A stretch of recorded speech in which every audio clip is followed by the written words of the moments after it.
আজকে আমি বেগুনের আচার বানাইমু। প্রথমে আমি সরিষার তেল দিছি। সরিষার তেল গরম হওয়ার পরে আমি শুকনো মরিচ দিলাম। এরপরে আমি টুকরা করিয়া কাটিয়া রাখা বেগুন দিলাম।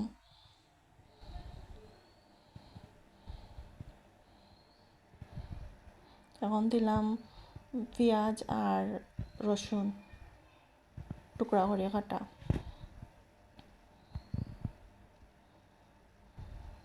এরপরে আমি দিয়েছি তেঁতুল,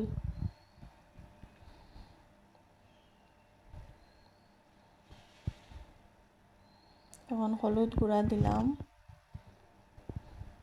মরিচ গুঁড়া, লবণ, এখন একটু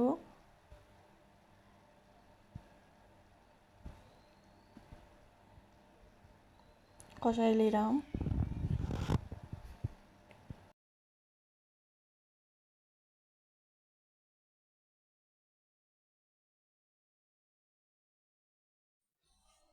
এখন দিলাম ধনিয়ার গুঁড়া আর পাঁচফোড়ন গুঁড়া।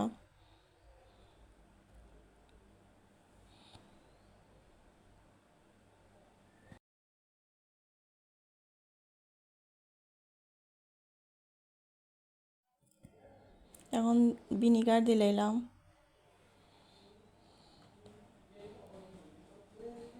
ভিনেগার দেওয়ার কারণে বেগুনের আচার এটা 1 বছর পর্যন্ত ভালো থাকবো।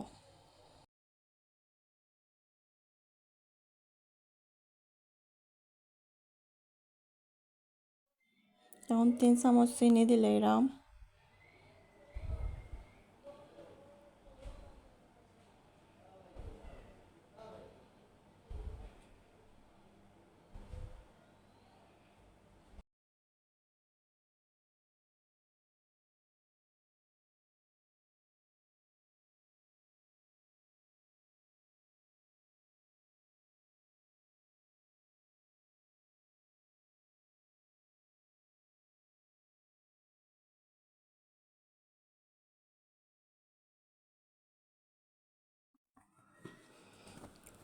বেগুনের আচার হয়ে গেছে। এখন আমি প্লেটও লইয়া ঠান্ডা করবো।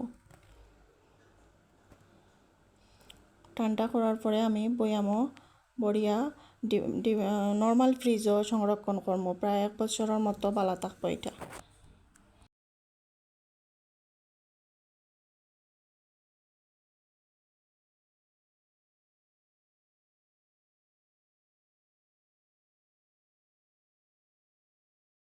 দেখো কত সহজেই ঝটপট তৈরি হয়ে গেছে অসম্ভব মজাদার বেগুনের আচার।